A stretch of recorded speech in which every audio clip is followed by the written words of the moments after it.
Hey guys, are you still there? I think by accident I closed the LinkedIn.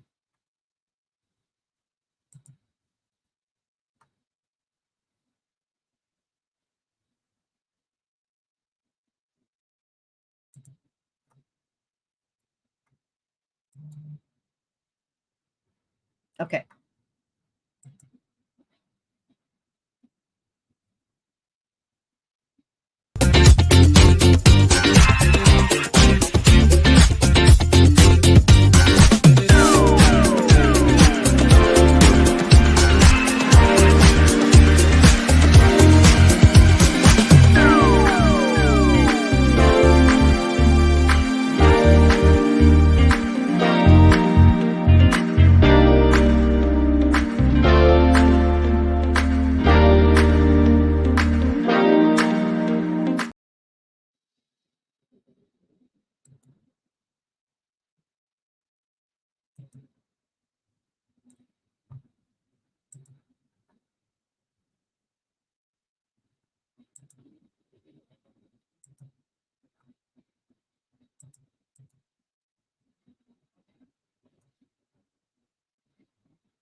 Welcome everyone from around the world.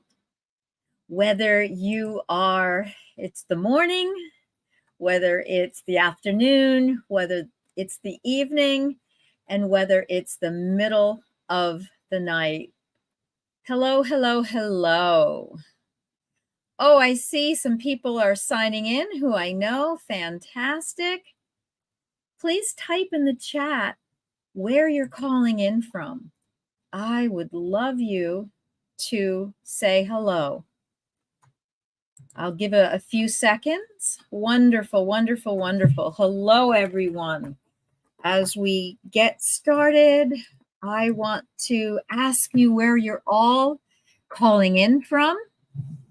I'm Elizabeth Tulija, and I'm excited that you're here. Please let me know where you're calling in from. Someone from Michigan, someone from the Netherlands, Montreal, Isle of Wight, wonderful, Chicago. Oh, this is fantastic. We've got some people joining us on YouTube. We have other people joining us on LinkedIn. I'm looking at all the people who are calling in. Thank you so much. Today, I am solo. I was hoping to have my producer here, who is a lecturer in the UK. And unfortunately, we had our time zones and our days mixed up. So this happens. Stuff happens. Today, I'm going to welcome everyone. I'll introduce myself, and I'm going to try to toggle back and forth between LinkedIn and YouTube, looking at the chat. Please be patient with me because there will be a little bit of a disconnect, and I am just so excited.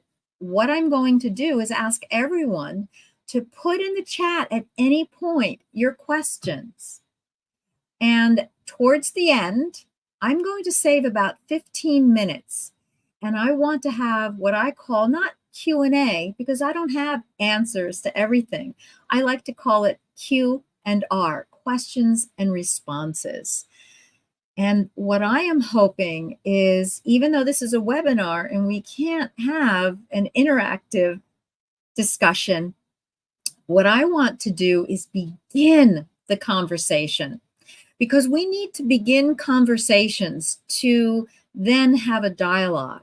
And the whole goal is to give you some tips and techniques and strategies for how can we build an inclusive environment. It's not easy in today's workplace. So at any time, please feel free to type in the chat any comments, insights, questions, and then I am going to respond. And I see Jessica Fan, hello, Rebecca Irby, hi, Nikita Smith, Paul Nwagor, Madeline Erickson, Amanda N, Samantha Simpson, Juan Santa Coloma. Who are the other people? Oh my goodness, Keith Reynolds, hey, Christina Crane, Sharifa Fatira from Dusseldorf. Sorry if I'm not pronouncing your names correctly. Abhishalek Kumar from New Delhi. Jessica Rathka from Cincinnati. Oh my goodness, Jessica, you're back in Cincinnati. You're a world traveler. I see so many people. My goodness, this is amazing. Thank you, thank you, thank you for joining today.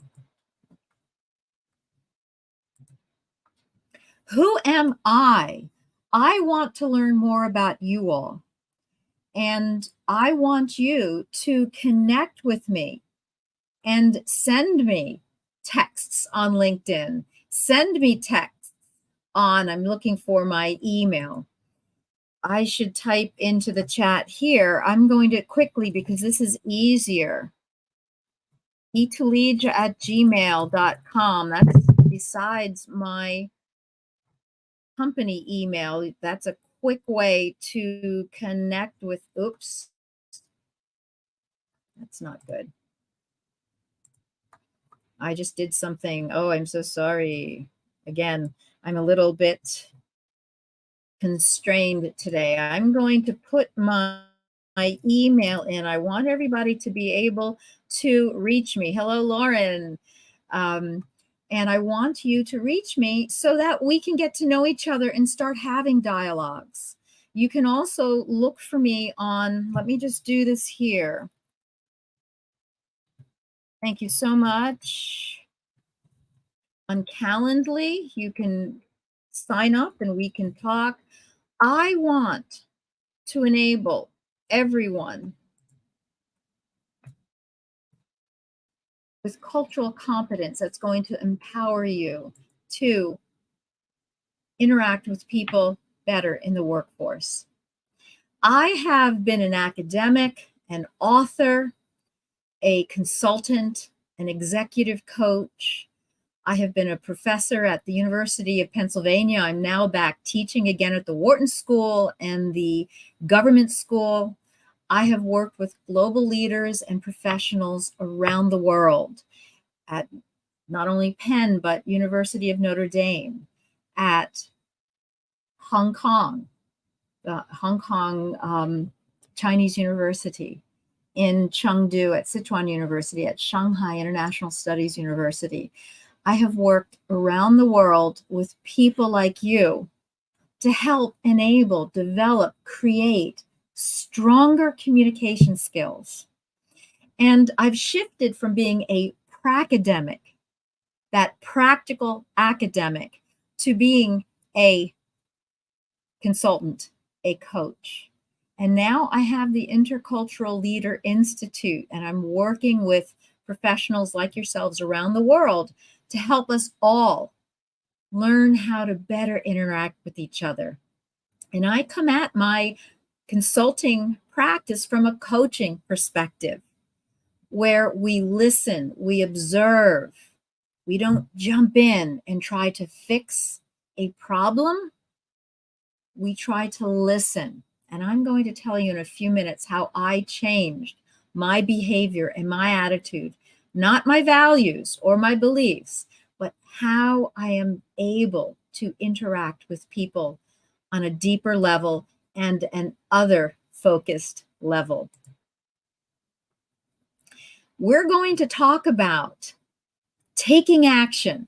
Today, you are going to learn 3 steps so that you can go back into your workplace, into your family, because all communication learning is about learning how to interact better with others. And it can be at home, it can be in the workplace.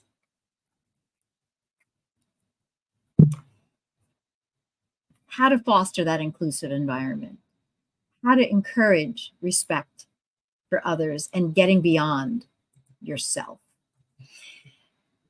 Here is something that's really interesting.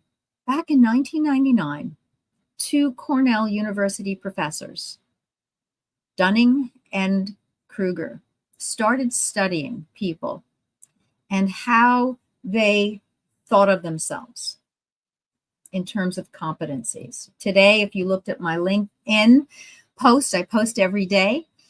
I invite you to join. If you're joining from, let's say, Eventbrite or YouTube, please connect with me on LinkedIn. I post every day, and I have wonderful people. I have to do a shameless plug, a shout out for the Maverick Group, Maverrik. They are based in the UK, and they do wonderful work with how to market and get yourself known on LinkedIn. I highly recommend them. Anyway, back to what I'm trying to say, the Dunning-Kruger effect. These two psychologists looked at how people view themselves. So that's what I was talking about. I got a little bit off, a little ahead of myself. Today, I talked about how we have to move from unconscious incompetence, where we don't know what we don't know, and move up the staircase towards conscious competence. These two psychologists studied this, and it's been replicated over the last 20 or so years. Most of us think we're better at certain things than we really are. We have this overconfidence effect. And that doesn't mean that we should not be confident, but if we don't know what we don't know, how can we improve? So in the workplace, most of us, and I will show you some global data in just a second, most of us think we are better at understanding others than we really are. Why do we do this? It's confirmation bias. We have unexamined assumptions that we know best. And you know what? We do think we know best because that's what we believe. It's our values, our belief systems. It's how our worldview, how we interact with others. We tend to notice the flaws in others more than in ourselves. And those are, we call them blind spots. I like to call them unexamined assumptions because we now have this negative connotation, this negative feeling about confirmation bias or personal bias. We tend to stereotype others. We tend to think that we are better than others, and we don't realize we're doing this. This all goes back to an anthropological theory of cultural cognition. We process information in a way that we think we know more than others. It's an anthropological way of looking at the world. It's set in our DNA. We are human beings and we haven't changed much over the millennia. We may not have to run away with the fight or flight system from prehistoric animals, unless you live in an area where there are wild animals. However, that fight or flight system is embedded in our DNA. It's psychological. It's physiological. And when there is something that we are uncomfortable with, such as interacting with somebody who might have said something that offended you and they didn't realize it, we might immediately want to react. Or somebody has said something that is offensive. And rather than holding back to find out what did they really mean, what is the situation, what are the circumstances, so that we could navigate the difficulty rather than blaming, naming, or shaming. We tend to do this fight or flight syndrome. And especially here in the US, but also globally, we have a global audience. But here in the USA, people cannot say what they think or what they value for the fear of being canceled. This is a very interesting global survey from this world survey. And you can, I have it very small on my screen right now. You can all see it. And unfortunately, my screen is so small that I cannot see the the source, but you can all see it. Go there. It was from a Pew study of this study. Go there and find that link and read more. Most people, this survey found of thousands of people, think that they're tolerant of cultural differences.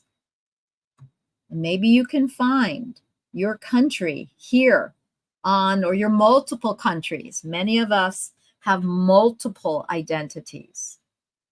But take a look at this. Take a screenshot and think about, oh my goodness, people think that they are really tolerant. If that is so, then why this? I am going to show a series of images. You do not have to respond in the chat, but what I want you to do is think about what your visceral reaction is. And I am putting, sorry if I have some noise, I am putting my timer on because I don't want to spend too long. I am going to go back and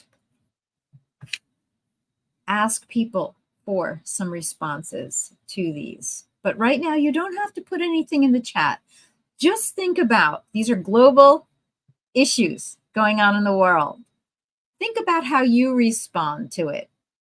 Then I'm going to go back and talk about some strategies for how we could talk about these issues.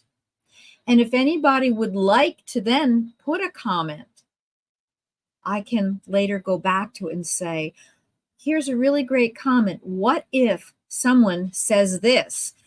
How can you react with that?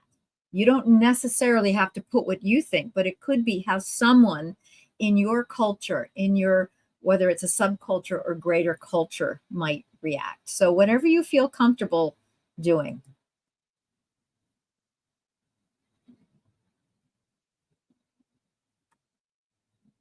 Think about your reaction.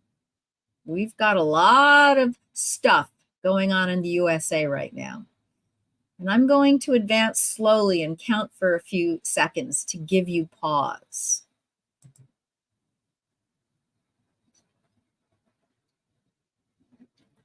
It may not be political. It could be a religious divide.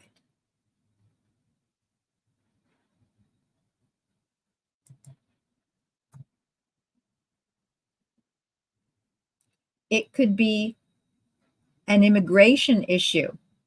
We have for years, all around the world, national governments have been trying to figure out what to do. How can we have fair policies to help people around the world, yet maintain some sense of order?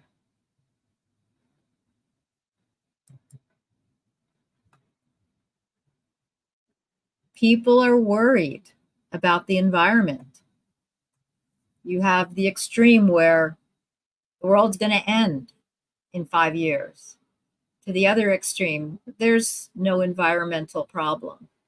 And then, of course, along the continuum, different points of view, contentious. What about education? What about poverty? One of the things I wish I could do, there was this $1 billion Powerball lottery that somebody in the state of Florida in the US won. And I was thinking, wow, if I had won that after paying the tremendous taxes, what kinds of educational foundations could I fund? There's so many things that I wish I could do as an educator to help others acquire education and advance in life. I had a sister with Down syndrome, and my parents created several art schools for adults with different developmental disabilities, or we could say other abilities. And unfortunately, everything shut down during COVID. I wish that I could restart some of those. We all have things that are important to us, whether they're political, whether they are religious, environmental, education, poverty, migration. We have a divide right now in the USA. This is a person who transitioned from male to female, who is a swimmer at the University of Pennsylvania, where I do lecturing. Is that fair with athletes in around the world who are transgendered? We have so many issues around the world. How do we talk about it without getting canceled? Unfortunately, these problems exist, and we can't speak up in many environments because if we are in the minority and we have a worldview, they align with our belief system, our value system. And beliefs and values come from the worldview, and that worldview comes from our religion, our philosophy, or our way of life. And I say religion or philosophy because not everybody has a faith-based religion. We could be an atheist or an agnostic or have a philosophy. We all have differing viewpoints, values. So, how do we interact with each other in a world divided? And this was the BBC global survey. It's interesting. If 3/4 of the world say their country is divided and they think it's more divided than ever, how are we going to get along? How are we going to interact with each other?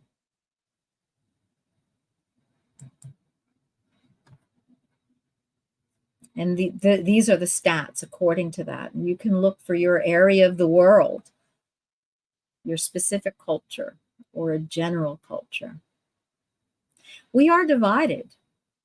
And I think a lot of this has come about because now we're able to connect with each other in seconds, nanoseconds.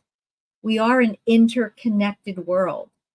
However, this global world that if we are able to interact more through trade, tariffs, travel, and technology, that doesn't bridge the gaps. I think it widens them because we have access to so much information. And unfortunately, social media is used as a tool for people to vent and let out their frustrations and their anger, even more so due to COVID and people not being able to socialize. How can this be? I talked about how we behaviorally, psychologically, think that we're better at things than others. Not all the time, not in every situation, but it is a psychological phenomenon. And researchers over the last 20 plus years have done similar experiments. And it is a known condition of human beings that leads to stereotyping and thinking we are better than others and making assumptions of other people and confirmation bias. I'm going to go back in a few moments.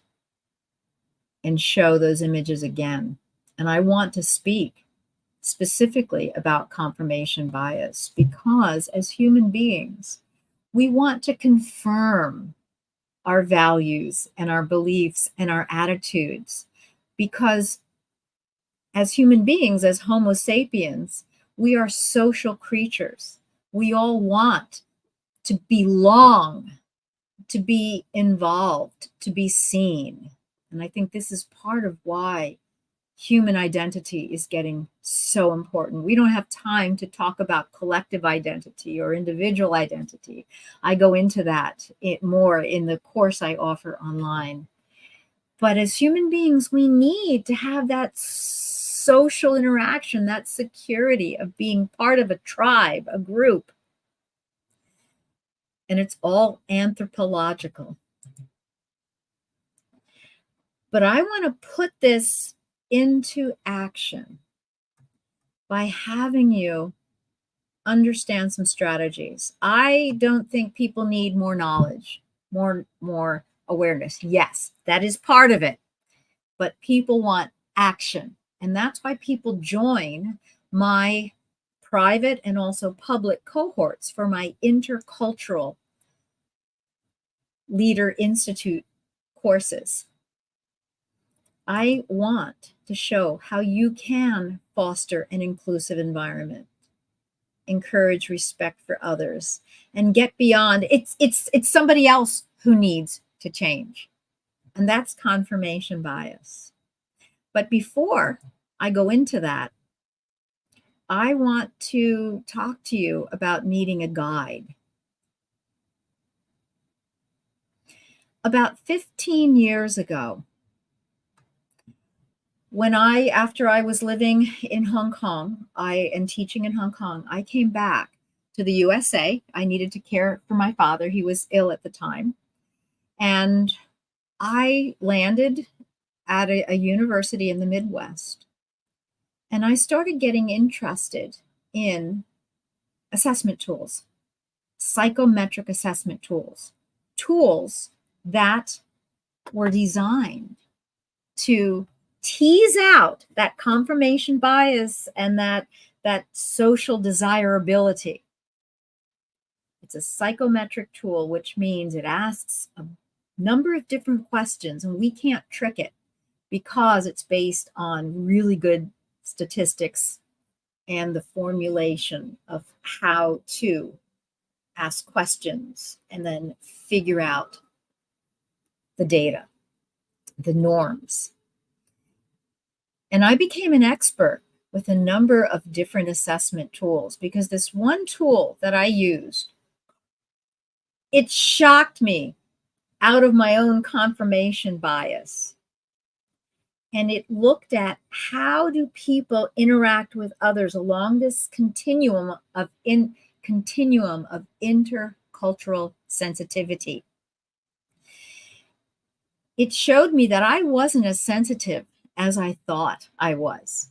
It showed me that I had my own biases. And I did not realize how much I had biases. I actually was at a conference and I argued with the creator of the theory behind this assessment. And I kept saying, what do you mean I minimize cultures? I love people. I am kind. I want to work with people. My parents brought me up to be kind, generous, and compassionate. And he kept saying, Elizabeth, yes, but it's our culture and our background and other conditioning that creates an environment to where we think we all are kind, compassionate, and generous, that we think we're all the same. We're not. And I kept arguing my position and I walked away in frustration. I didn't want to listen to someone else telling me about me. But then I calmed down and I took the assessment again and I began to learn, or before that, I began to work on myself, on my inner being, What are my values, beliefs, attitudes? How do I behave? How do I react to people who may have differing viewpoints? And I began to change. And it humbled me. Not that I was this pompous, pious person, but I began to shift my perspective. And in my teaching and training, and I like to call training facilitation, I don't ever argue for one person or the other. That's not what it's about. But I have learned, whether it is talking about politics or religion, or it could be political immigration, government laws, or the environment, or about poverty, or about people's belief on gender identity. I have learned to keep an open mind. I don't have to change what I believe or what I value based upon my background, and I don't ask anyone around the world to do that. What I do challenge is for people, let me go back a second, is for people to listen. Rather than, if someone's talking about a political issue in the US, or you can think about politicians in your country, rather than trying to argue my viewpoint, if somebody says something, well, I don't think that, or, well, what do you mean that? It should be this. In terms of how do we look at things from other people's perspective, rather than arguing my point, I can ask coaching questions. Tell me more. And let them speak. Not mind arguing, thinking up my response to them. What do you think? What's behind that? Why is it that way, according to your point of view? How else? In what way would, for example, a different border, southern border strategy work? Or in what way is the current strategy working or not working? And let the other person talk. Why do I have to argue my position? I could ask, what makes that important for you? How does that affect your life? I can also ask other questions if the person is willing to say, what do you think somebody else might think, believe, or feel about that? But here is the catch. Whether we're talking about politics, religion, social issues, global social issues such as migration, environmentalism, poverty and education, gender identity, these are emotionally charged issues. And it's very hard to have a dialogue. And it can be done, and I say it works. Because here is the thing. Let me go back to this slide, or forward to this slide. To foster an inclusive environment, wow, that we could talk about this for weeks. But to foster an inclusive environment, here's my strategy. We all have to take a step back and step out of our own self and begin to look at the world how other people do. It's not an easy thing. This can be done, and it's taken me years and years and years to work on this. And I'm still a work in progress, because as long as we are alive, we are learning how to be better human beings, how to have that empathy, how to interact with people with emotional intelligence, with cultural intelligence. It's not easy to foster an inclusive environment, but if we are able to step back and listen, I can disagree with someone, but why do I have to disagree? How about trying to ask somebody about why they believe and what they believe and how that impacts their daily life, and just to ask them questions.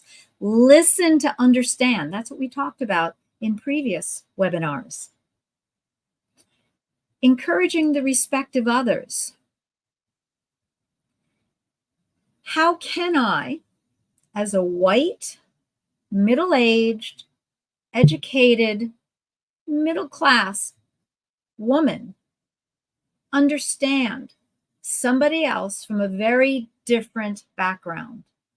I can't assume that my white experience is the same as somebody who has an Indian experience or a Latina experience or a Black experience, whether that could be African American or Northern African or Southern African.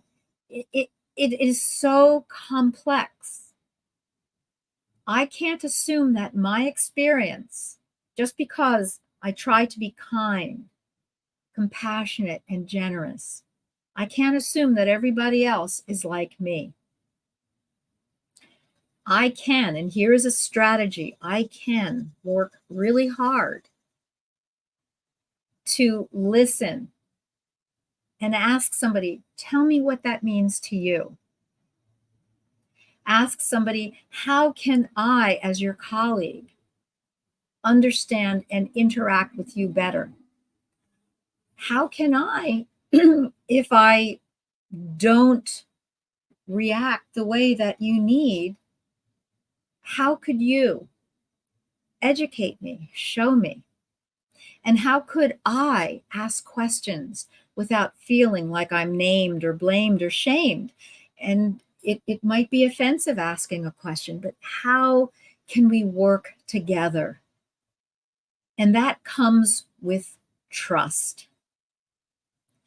When we stop, for the last point, when we stop always thinking it's somebody else's being taking offense or somebody else did this, or if we can develop trust by getting to know somebody else, engaging with people. It takes time, but developing those relationships, having a humble heart, showing mercy when somebody does something to offend and they may not even know it, but also showing some grace all around. And even showing that if somebody doesn't respond with equanimity or kindness. We're all in this life together, and we need to work with each other. These are some strategies. But as somebody who has multiple coaches working with me on various things, I learned late in my career how important this is. There are some things that you need to do. And I'm saying you because I am doing this and I'm asking you to do some things that I am doing, and it has changed my life. It's hard to do this on your own. We all need a guide. We all need a coach who's going to say, Jiao, Jiao, as they say in Chinese. It means you can do it, keep going. It literally means add oil. And we know that oil is a very important ingredient in Chinese cooking. Jiao, you can do it. And there's a 3-step process. You can read more about my experience if you go to my Intercultural Leader Institute website. But let me tell you 3 things that I'm going to leave you with, and then I'm going to open it up to questions and response. And I'll try to quickly look at all of the comments. I'm just taking a quick look. This is really cool. Got some good things here. How can you develop a better sense of who you are? How can you become less judgmental and more aware? And how can you look at things from somebody else's perspective? Step number one, I'm going to encourage all of you to go to my website. And I'm sorry, I'm not able to type in right now. I'm afraid I'm going to not having a producer typing that in. I'm afraid I'm going to do something incorrect. But you can go to the Intercultural Leader Institute. I'm going to have a QR code in just a second. Look at my course and what I have to offer. It will change your life.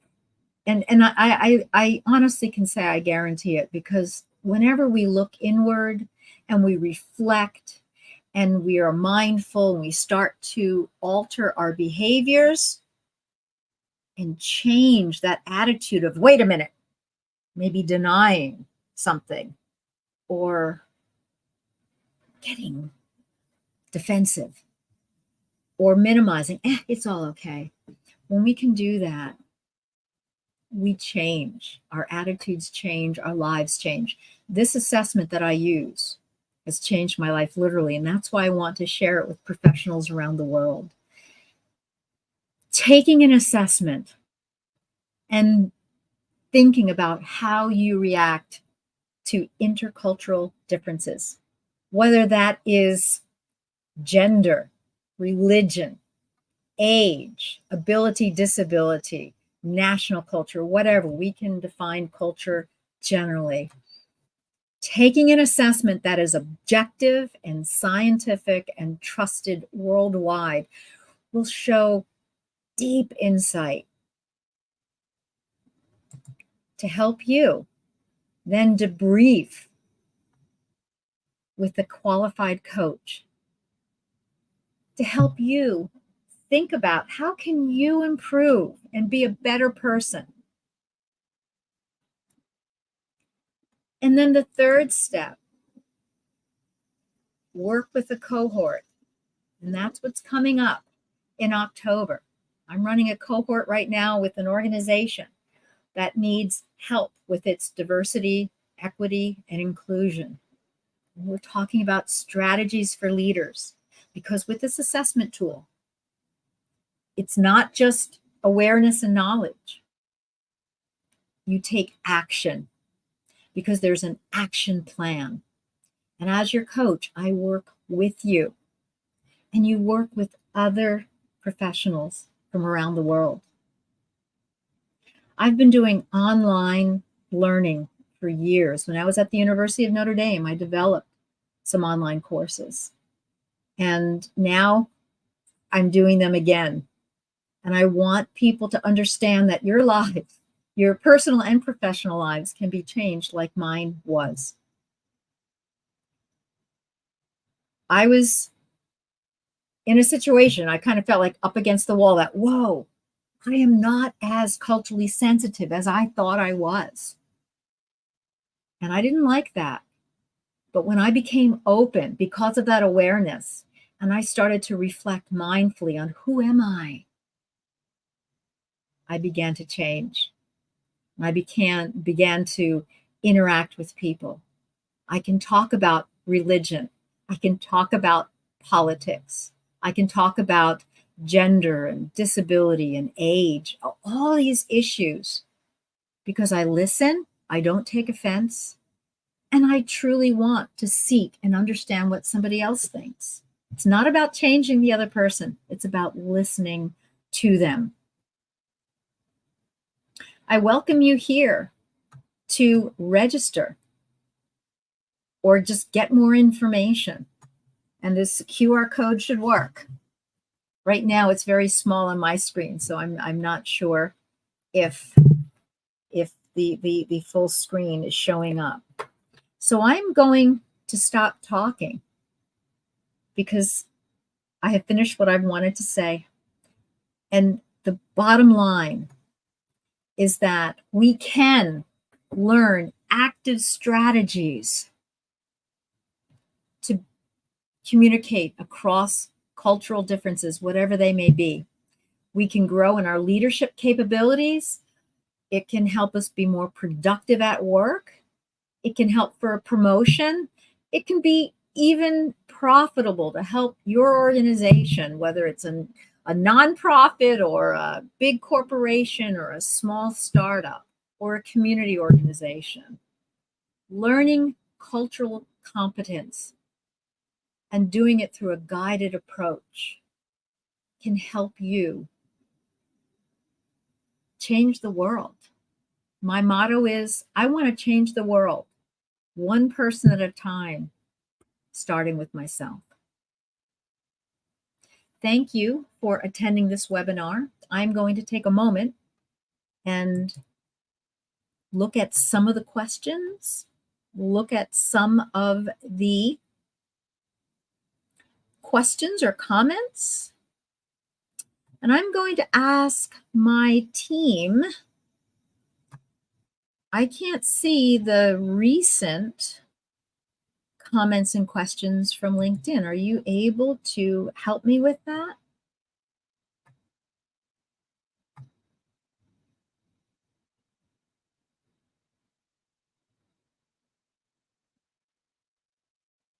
I can go to the YouTube channel, and there are some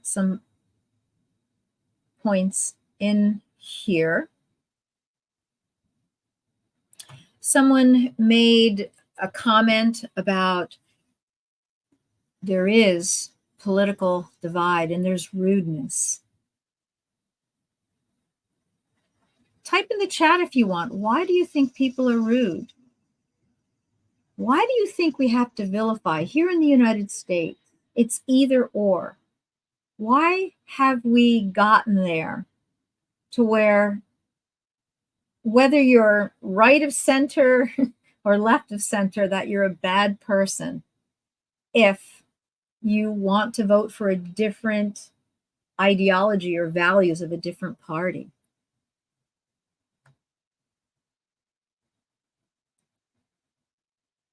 It's easy to hate behind a keyboard. And that was another great comment. And I love this question. How does the Dunning-Kruger effect break down among different racial and gender groups? I do not know. And I'm going to find that out. I will save the chat and I will get back to Gracie. Thank you so much. And Gracie, you also asked, is this assessment for free? This assessment is not for free. Coaching is not for free. And if you would like to find out about how to work with me as a coach, a professional coach, you can email me and I'd be happy to talk to you about pricing and how we could interact. I would welcome you to take a look at this course that I have online. You could talk to your organization. It is professionally developed. I think it's even better than the one that was developed at my former university, but it's something that you could get a certification, a certificate for, and I'd be happy to share with you. Christina said, can I go back to the previous? Yes. And here's the thing. If you would like, put your email in the chat and I will send you a PDF with my take on how to cultivate strategies.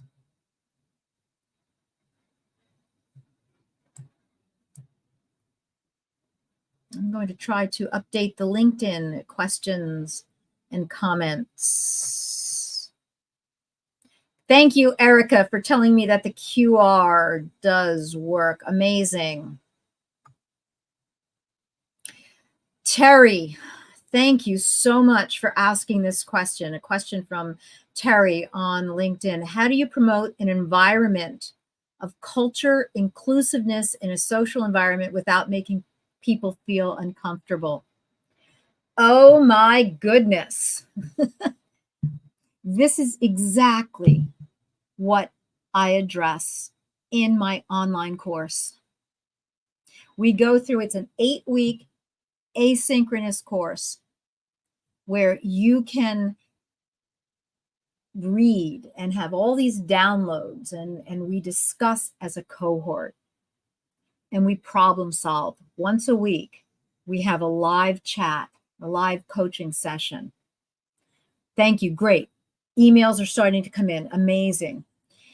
And we work through, how do you promote an environment of cultural inclusiveness in a social environment without making people feel uncomfortable? All of my webinars look at little bits and pieces of this, Terry. And what really helps is when you're in a coaching environment where you're going through, there's learning, short videos, short readings, short handouts that you can think through the issues, and then we discuss them. And the whole approach is, how do you build this action plan going forward? And in the future, maybe my next webinar, Dr. Terry, could be, how do you do this? Maybe one piece of insight in a social environment without making people feel uncomfortable. I do have to say, people are going to feel uncomfortable. You're going to feel uncomfortable. I'm going to feel uncomfortable. But until we can first learn about ourselves, learn about others, figure out how to develop that trust, and that's hard when you're in a toxic or a caustic environment, but that's what we work through in this course. When you are able to do that, we figure out, how do you begin to create an environment of understanding when people are uncomfortable. And that's not easy. And that's why I developed this course, because we need to learn and to experiment. And we are going to try one thing and another thing might fail. Every 6 weeks, I do a webinar and I try to cover another topic. And I've talked about some of the issues that have come up when somebody said something and they offended somebody, and immediately send them to sensitivity training without dialoguing. That was the last webinar, without getting into dialogue to figure out all of the stakeholders involved. So these are really great comments, really great questions. Let me see. I'm going to refresh. Hopefully I don't lose the YouTube people. Did any other questions come in? I'm waiting for this to upload.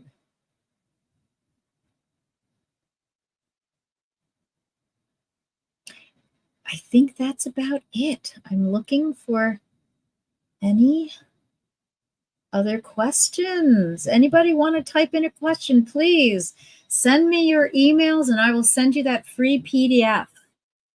Please take a look at my website. Maybe you're not ready for jumping in to an 8-week course. That's okay. But I would really encourage you, if you want to learn how to be coached, how to interact and create understanding when you're in an environment that is uncomfortable. This is exactly what we talk about in small cohorts and interacting with other people. We're all struggling. We're all uncomfortable. But I have been working with organizations around the world. And what I do is provide the information. I can't get into processes or policies or procedures. That's up to all of you as individuals within your organization. But what I can get into is, how do you take the diversity, the mix of the amazing people in your organization. How do you make them or help them to feel included, to have that sense of belonging? And the way that I link it is through cultural competence. And that's what we learn. We learn cultural competence. So if you want to level up your cultural competence, your own empathy, your own sense of humanity and compassion, but also improve how you show up at work and how you could be that catalyst for change, please email me, text me, follow me on LinkedIn. I would love to have a conversation. And I'm not about selling, I'm about helping. And I want other people, you, to feel supported and that you can do anything. We can change the world one person at a time, starting with ourselves. Let's have a chat. Take care, be safe, and be well. Thank you. If anyone wants to hang around, hang around.